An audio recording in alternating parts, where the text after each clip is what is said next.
Sir நேற்றுக்கு வந்து parliament ஸ்ட்ரீட்ல வந்து சொல்லிட்டு போராட்டம் எல்லாம் நடந்தது. இதுல வந்து டெல்லி போலீஸார் வந்து தடியடி நடத்தி அடக்கியிருக்கிறாங்க. இதுல வந்து ஒரு மாணவரை போட்டு தாக்கியிருக்கிறாங்க. எப்படி பாக்குறீங்க? அது நேற்று டெல்லியில ஜந்தர் மந்தர் பகுதியில் நடந்த போராட்டம் வந்து அங்கே மாணவர்கள் மட்டும் கிடையாது, பல வகையான மக்கள் அங்கே கலந்து கொண்டார்கள். அவருடைய போராட்டம் நீட் தேர்வு சம்பந்தமாக அதை சரி செய்கின்ற ஒரு முயற்சி. அது இல்லாமல் அதுக்கு முன்பாக இந்த சோனம் வாங்சுக் அவர்கள் 22 நாட்களாக உண்ணாவிரதம் இருக்கின்ற நிலையில் ஒரு பதட்டமான ஒரு சூழல். எங்களுடைய நிலைப்பாடு மொத்தம் பிஎம்கேடைய நிலைப்பாடு வந்து நீட்டு தேர்வு இருக்கக்கூடாது. அதில் நீட்டு தேர்வு என்பது சமூக நீதிக்கு எதிரானது, மாநில உரிமைகளுக்கு எதிரானது, தமிழகத்திற்கு எதிரானது, கிராமப்புற மாணவர்களுக்கு எதிரானது. அதில் பல குளறுபடிகள்லாம் இருக்கிறது. அது நீட் தேர்வு என்பது ஒரு வணிகமயமாக்கப்பட்ட ஒரு தேர்வு. தகுதி இல்லாத மருத்துவர்கள் எல்லாம் அந்த தேர்வில் தேர்ச்சி பெறுகின்ற ஒரு தோல்வி அடைந்த ஒரு தேர்வு. அது அகற்ற வேண்டும் என்ற நோக்கம்தான். இதை புரிந்து கொண்டு இந்திய அரசு நீட்டு தேர்வை ரத்து செய்ய வேண்டும். அந்த தேர்வை மாநில அரசுகளுக்கு அதை விட்டுவிட வேண்டும். மாநில அரசின் உரிமை எது, அதை அந்த அளவுக்கு அந்த நீட்டு தேர்வை வந்து இன்று அந்த தேர்வு தாள்லாம் வந்து வெளியிட்டு வந்ததெல்லாம் ஆண்டுதோறும் வெளிவருகிறது. ஆனால் இந்த வருஷம் தான் மாட்டிட்டு இருக்கிறாங்க. இப்போ இவ்வளோ மோசமான ஒரு தேர்வு அதை நடத்துவது அர்த்தம் கிடையாது. அதை எதிர்த்து தான் போராட்டம் செய்தார்கள். ஆனால் அதே நேரத்தில் ஒரு போராட்டம் என்றால் அமைதியான முறையில் இருக்க வேண்டும். அரசும் கொஞ்சம் பொறுத்து கொள்ள வேண்டும். காரணம், இதில் மாணவர்கள் கலந்து கொள்கின்ற ஒரு போராட்டம் என்றால் அதை புரிந்து கொண்டு நேற்றும் பேச்சுவார்த்தை நடத்தியிருக்கிறாங்க. நடத்திய பிறகும் கொஞ்சம் அசம்பாவிதம். ஆனால் அதில் மாணவர்கள் இல்லை, அதில் சில ஊடுருவர்கள் உள்ள வந்து அந்த பேரணியை வந்து ஒரு வேறு விதமாக திசை திருப்பி, அதனால்தான் இந்த மாதிரி ஒரு சூழல் வந்திருக்கிறது.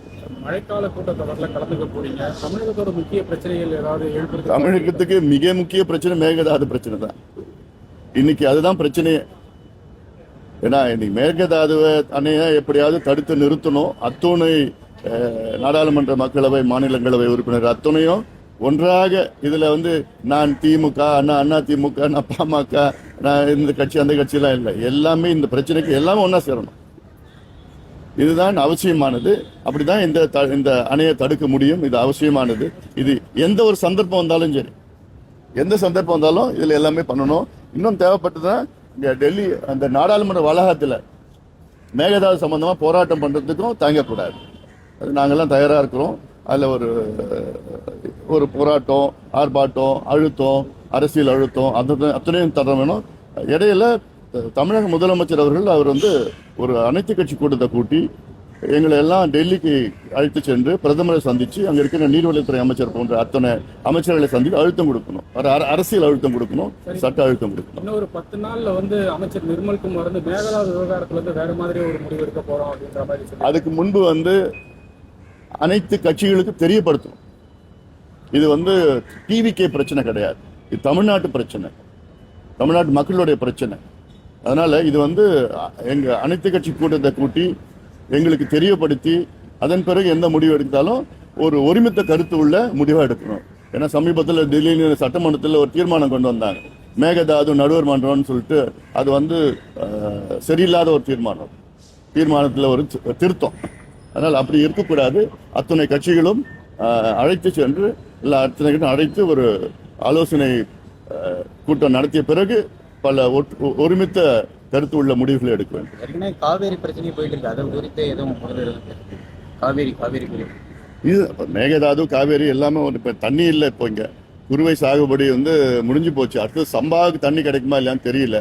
தென்மேற்கு பருவம் வந்து கிட்டத்தட்ட 65% குறைவா இருக்குது. அது இந்த வருஷம் வந்து El Nino effect, super El நீனோன்னு சொல்லிட்டு இருக்கிறாங்க. இது எல்லாமே கருத்தில் வைத்து பாதிக்கப்பட்ட விவசாயிகளுக்கு நிவாரணம் கொடுக்கணும்.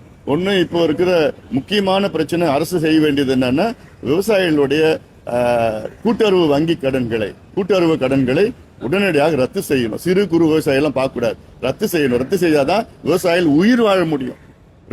ரெண்டு விவசாயிகள் ஒரு நாளைக்கும் தற்கொலை பண்ணிட்டு இருக்கிறாங்க. அதுல மனசுல வைத்து முதலமைச்சர் அவர்கள் ஒட்டுமொத்த கடன்களை விவசாயிகளுடைய கூட்டுறவு கடன்களை ரத்து செய்ய வேண்டும், தள்ளுபடி செய்ய வேண்டும். தொடர்ந்து முதல்வரை விமர்சிக்கிறதுல கைது நடவடிக்கை பற்றி இல்ல, இப்ப கடந்த காலத்தில் இதை தான் செஞ்சாங்க, இவங்களும் அதை தான் செஞ்சுட்டு இருக்கிறாங்க. அதனால ஒரு டீசென்ட் அண்ட் டெவலப்மெண்ட் பாலிடிக்ஸ் செஞ்சா இது எந்த பிரச்சனையும் வராது. விமர்சனம் பண்ணுங்க, அரசியல் விமர்சனம் பண்ணுங்க. ஒரு தனிப்பட்ட முறையில் யார் இருந்தாலும், முதலமைச்சர் இருந்தாலும் சரி, எதிர்க்கட்சி தலைவராக இருந்தாலும் சரி, யார் இருந்தாலும் அப்படி தனிப்பட்ட முறையில் விமர்சனம் செய்யக்கூடாது.